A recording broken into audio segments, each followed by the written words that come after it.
Pagpapulong po ninyo mga magulang ninyo at inang naway manatiling nag-aalala sa puso at diwa ni Catalea Juan.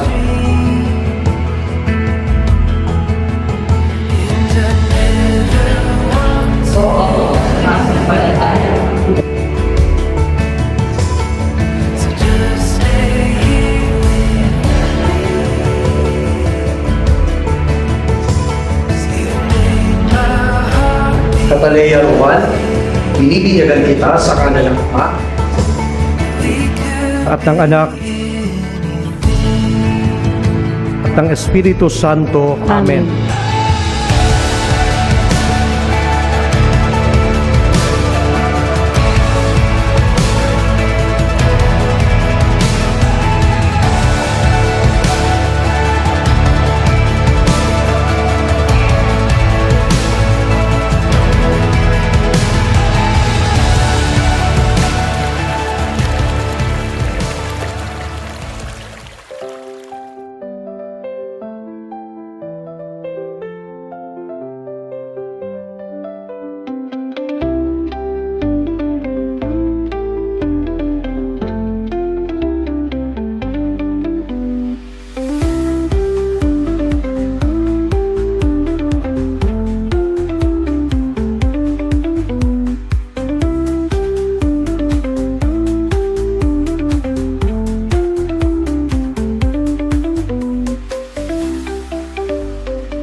So, sana lumaki kang mabait, laging malusog, mapaiwas ka sa sakit, yun lang. Then, thank you sa family ko na lagi sumusuporta sa akin. Yun lang.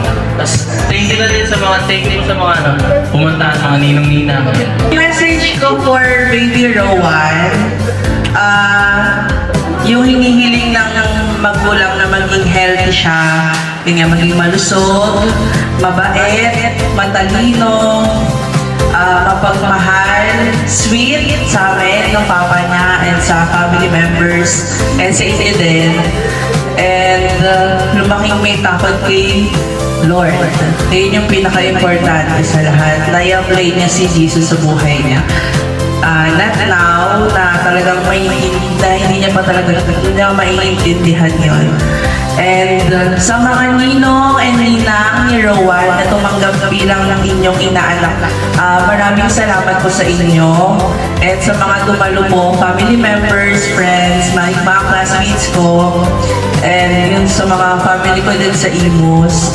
Ayun, thank you so much po sa inyo. And hindi pa mararamdaman ni Rowan yung pagmamahal niya sa kanya now, pero paglaki niya, eto, kaya dinodocument namin para paglaki niya mapapanood niya talaga yun. And malalaman niya kung gaano niya siya kamahal.